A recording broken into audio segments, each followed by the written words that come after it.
Improvisé.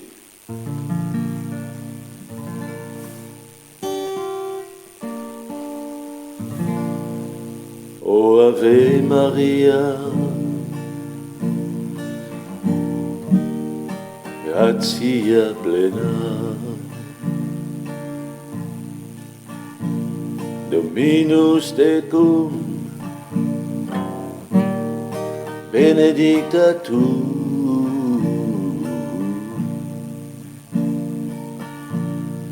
in mulieribus et benedictus fructus ventris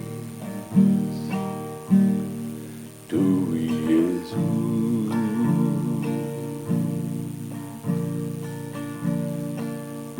O Sancta Maria, Mater Dei, ora pro nobis peccatoribus, nunc et in hora mortis nostrae. O Ave Maria, Alleluia, Alleluia, Alleluia, Ave Maria.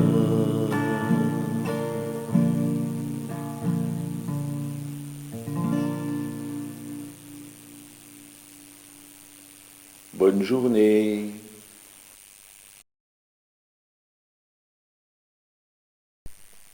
Au nom de l'amour du Père, de la paix du Fils et de la joie du Saint-Esprit, ainsi soit-il. Alors, chers frères et sœurs, chers nouveaux amis, chers pères de la Croix glorieuse, eh bien, aujourd'hui, mardi 20 juillet, eh bien, j'aurais souhaité vous faire part d'un épisode assez remarquable qui m'a toujours très impressionné et qui est relaté par le père Augustin Lehmann en 1886. Mais bien sûr, ça se passait en les années 700-710 avant Jésus-Christ, avec la grande persécution qu'avait déclenchée le roi Sénachérib à l'époque. Donc, c'était sous le règne d'Ézéchias. Donc, je vous fais part de ce que j'ai absolument ressenti et qui concerne, je dirais presque directement, vous comprendrez pourquoi, notre nouvelle persécution actuelle et, pour ainsi dire, universelle, qui se déchaîne contre l'Église catholique. Et l'impatience et le découragement parfois nous assaillent et on sent qu'actuellement nous sommes envahis et bouleversés par ce qui nous arrive aujourd'hui. Voilà. Alors, le père Lehmann disait, on trouve que Dieu tarde trop à intervenir et volontiers on lui tracerait sa ligne de conduite. Cette ligne de conduite ne serait rien moins qu'une nouvelle édition du formidable coup de force qui, dans l'Ancien Testament, anéantit Sénachérib et sa redoutable armée. Oui, une nouvelle édition, et même quelque peu augmentée de ce terrible épisode biblique, eh bien, c'est ce que souhaitent certains, bien sûr, pour ne pas dire beaucoup, secrètement. Alors, à cette fin, transportons-nous, si vous le voulez bien, sous le règne d'Ézéchias, roi de Juda, en l'an 701 avant Jésus-Christ, au moment où Sénachérib, le terrible roi d'Assur, s'avance comme un torrent contre Jérusalem. Alors, chers amis, eh bien, c'est le prophète Isaïe qui relate, et bien sûr, l'événement de l'époque.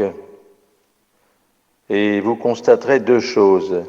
La première, c'est que Satan, inspirateur et conducteur de toute persécution, poursuit toujours un même but. S'il y a des variations chez lui, c'est uniquement par rapport aux moyens de mettre en œuvre. Autrefois, c'était la force brutale avec Sennachérib, mais aujourd'hui, chers amis, c'est la légalité patiente avec les sectes maçonniques. Alors, vous constaterez aussi que c'est que Dieu qui protège, et lui aussi est toujours le même. Jamais il ne manque d'intervenir. Seulement, de sa part également, s'il y a eu des modifications dans l'emploi des moyens, c'est toujours pour son objectif bien déterminé. Alors on sait que Sennachérib, le roi très cruel d'Assyrie, que nous avons tous appris à considérer avec horreur dès notre enfance dans les récits de l'histoire sainte, eh bien, nous savons que, à l'époque, on racontait avec quelle émotion le savant Monsieur Aupert racontait ce qu'il voyait à Ninive au moment où on venait de découvrir la statue sculptée sur un bas-relief. Alors il avait vu l'image de ce conquérant qui avait fait tant de mal à ses ancêtres. Et ce qui donne à cette découverte un très grand prix, s'il est possible, eh bien c'est qu'elle représente Sennachérib, non pas en Assyrie, mais en Palestine. Alors on voit le roi d'Assur qui est assis sur un trône richement orné, et il est coiffé de la tiare avec les deux longs fanions.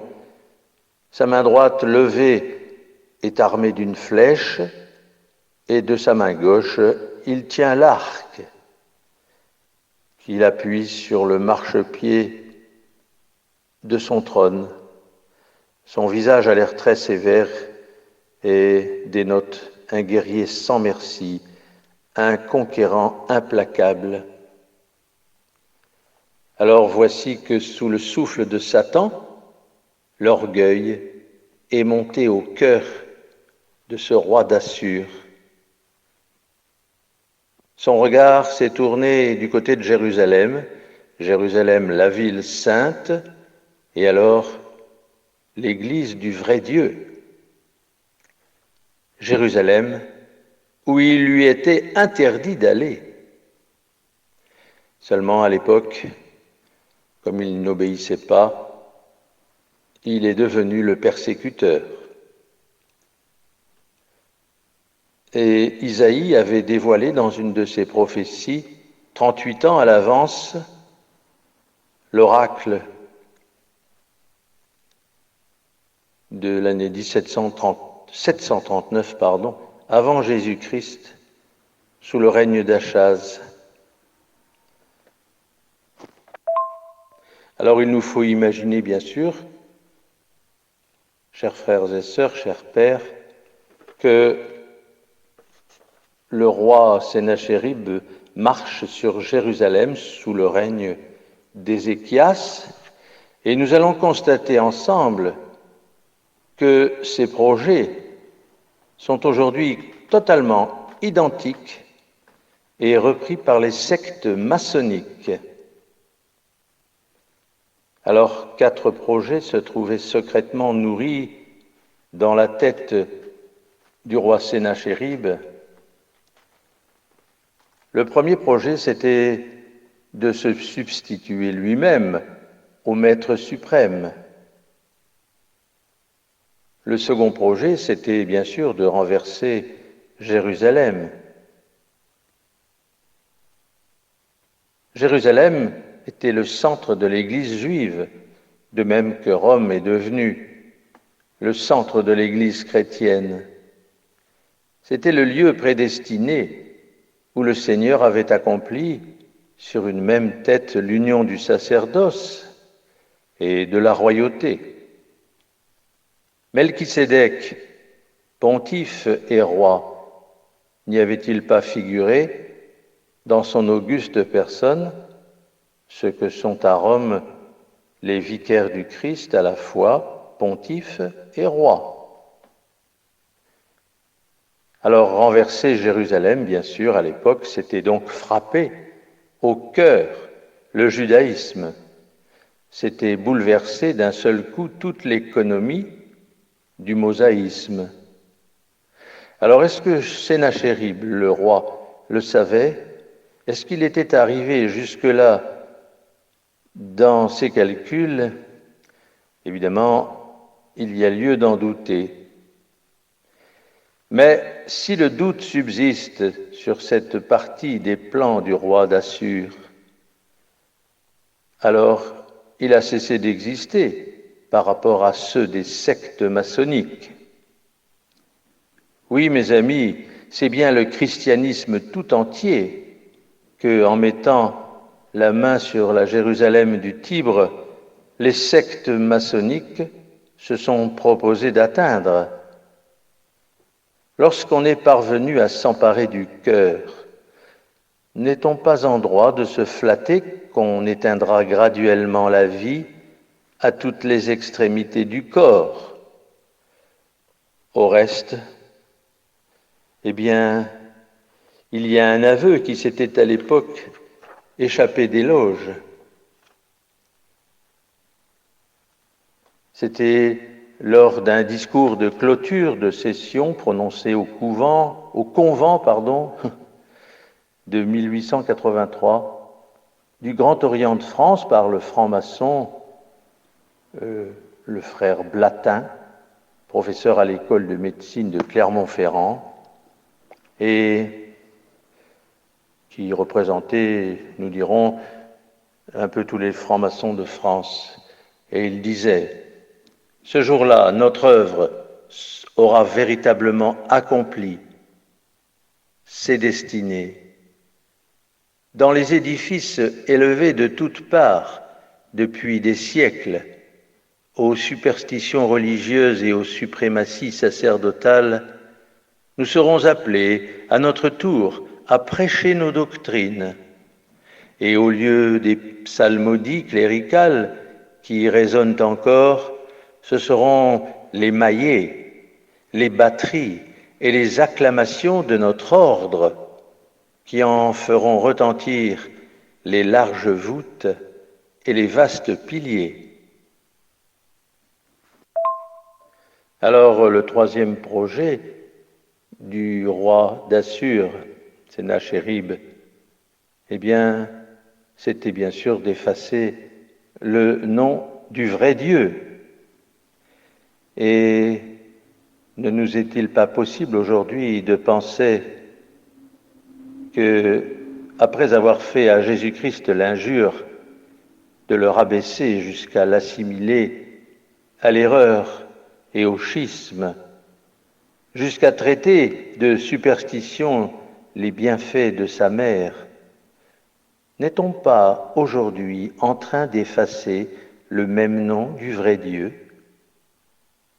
Et ce n'est pas seulement de Jérusalem, ainsi que le projet de Sennachérib, mais de partout, du monde entier, que les sectes maçonniques ont décrété d'en emporter, d'en faire disparaître les signes. Mais c'est une tentative vaine. Tant qu'un chrétien restera en ce monde, les deux bras comme ceux de Moïse dans l'Exode s'élèveront en croix sur la montagne pour prouver que le signe du salut n'a pas disparu, et tandis que ces deux bras de chrétiens s'élèveront sur la montagne, au bas dans la vallée, une petite fleur chantera. C'est Dieu qui nous donna nos formes et nos couleurs. Nous proclamons son nom. Oui, bien chers frères et sœurs, nous en venons alors au quatrième projet du roi d'Assur, qui était bien sûr de courber toutes les têtes sous le despotisme. Mais aujourd'hui, les sectes maçonniques n'ont-elles point projeté de s'emparer de tous les peuples de la terre par les républiques? Et si malheureusement l'Église n'était point là, elle les ramasserait aussi facilement qu'on ramasse des œufs abandonnés. Oui, l'homme assimilé à une bête, l'homme conduit et traité comme une bête, tel est, dans le programme secret que le démon a fait élaborer dans les loges maçonniques, le joug réservé au genre humain. Si on parvenait par une instruction obligatoire et athée à le séparer de Dieu, et dans le programme, cette clause défense de remuer l'aile, défense de soupirer, une plainte, et que la pesanteur et que l'ignominie d'un pareil joug ne surprenne personne. C'est au profit de la tyrannie que l'erreur travaille. Et toujours, elle a mené les peuples à la servitude. Et maintenant, n'étais-je pas en droit de dire, en commençant, que Satan est toujours le même, et que pour changer de tactique, substituant la légalité à la violence, il ne laisse point de poursuivre toujours un même but, amener l'homme à se substituer au Maître suprême, renverser Jérusalem, effacer le vrai nom de Dieu, courber toutes les têtes sous le despotisme. Alors en deux mots, destruction de la synagogue à l'époque dans le passé, mais aujourd'hui, chers pères, chers frères, chères sœurs, c'est la destruction de l'Église dans le présent que veulent les francs-maçons. Amen. Alors bien sûr, il faut savoir que l'intervention divine attend ordinairement deux choses avant de se produire. D'abord, que la purification des bons soit suffisamment accomplie. Et ensuite, que le triomphe des méchants soit sur le point de s'achever. Oui, mes amis, avant que l'intervention divine se produise, il faut qu'une purification nécessaire soit suffisamment accomplie au milieu de l'Église. Jérusalem était sainte, l'Église catholique est sainte,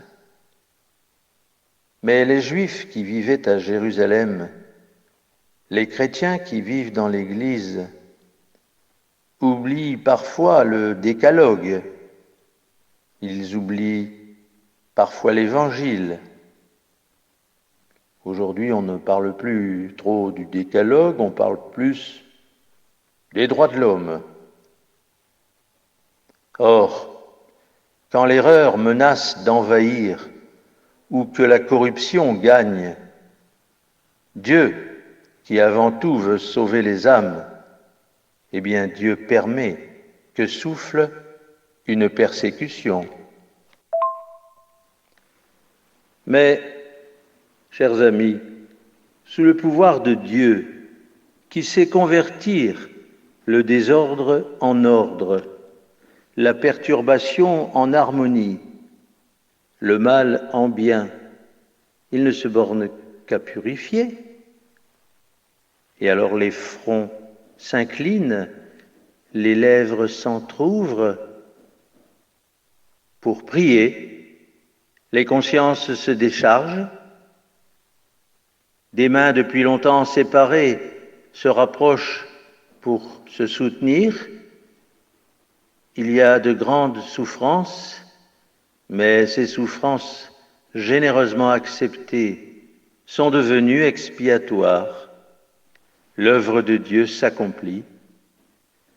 Jérusalem et l'Église se purifient.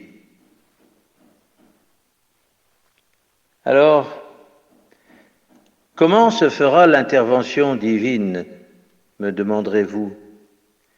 Eh bien, avant de répondre à cette question, en relatant le dernier passage biblique de l'épisode de Sennachérib, eh bien, laissez-moi vous prévenir, chers amis, que ce passage est l'un des plus merveilleux de l'Écriture, non seulement au point de vue de la beauté littéraire, mais encore au point de vue des précisions prophétiques. 38 ans à l'avance, la marche de l'armée de Sennachérib était décrite en détail. Isaïe avait non seulement dénoncé les projets du roi d'Assur, alors même qu'ils n'étaient pas encore conçus. Il a encore dévoilé le plan de campagne, nommé une à une les principales étapes militaires. Alors bien sûr, je ne vais pas relater toute la prophétie et la description de l'attaque du roi d'Assur de Jérusalem, mais ce que vous pourrez suivre, parce que je vous invite évidemment à consulter ce passage dans l'Ancien Testament, eh bien, ce sont les étapes de l'orgueil en révolte contre Dieu. Alors, comment va-t-il se défendre, ce Dieu des armées qui a été provoqué? De quelle manière parviendra-t-il à sauver Jérusalem et aujourd'hui à sauver son Église?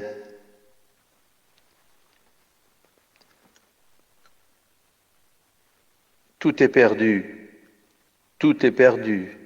disait le roi de Jérusalem. Il y avait 185 000 hommes armés qui venaient pour attaquer sa ville. Et la nuit descendue, à travers ces ombres, passe l'ange exterminateur dont l'épée avait frappé les premiers-nés de l'Égypte. Alors que l'on s'imagine ce que dut être le lendemain, à l'aube blanchissante, l'effroi du roi d'Assur, lorsque, au pâle rayon d'une lune qui fuyait, il aperçut le sol jonché des cadavres de 185 000 de ses soldats. Fou de terreur, lui-même, il prit la fuite.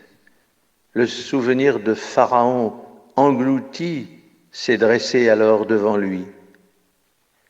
Mais dans sa course précipitée, il trébuche à chaque instant sur des monceaux de cadavres.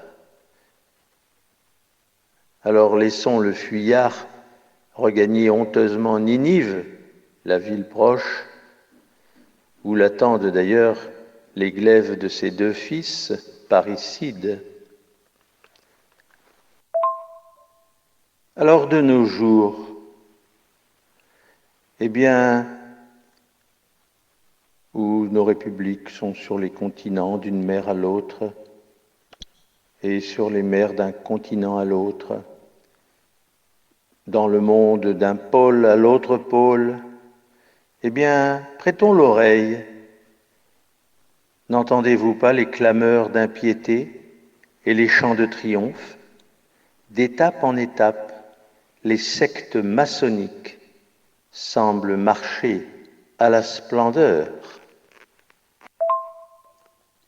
Alors, mes amis, bien sûr, n'est-ce pas en effet par l'huile, l'onction de l'huile, que tout simplement les grands empires persécuteurs se sont vus brisés devant la face du Christ?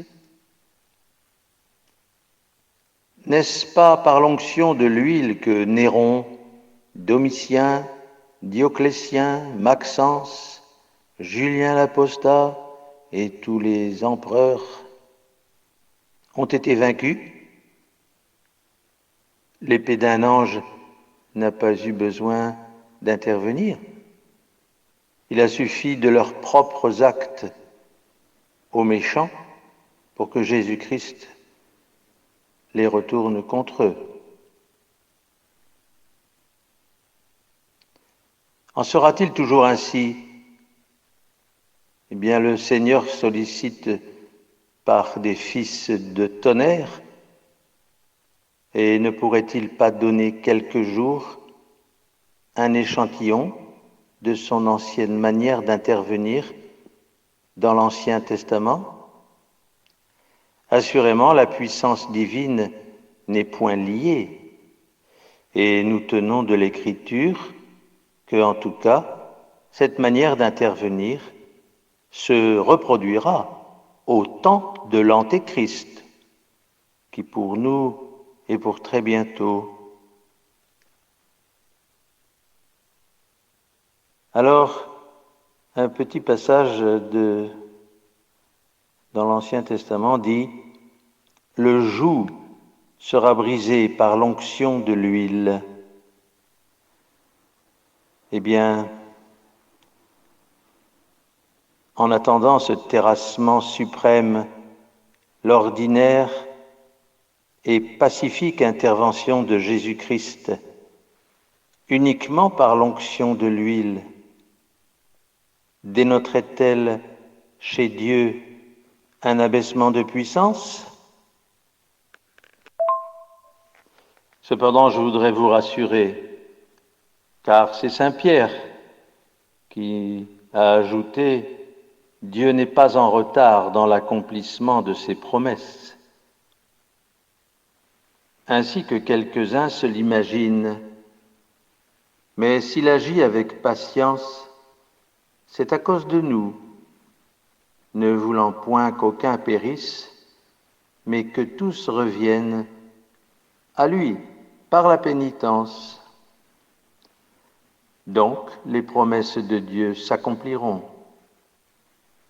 Les jours de paix seront rendus à l'Église, par l'Église triomphante du Saint-Esprit.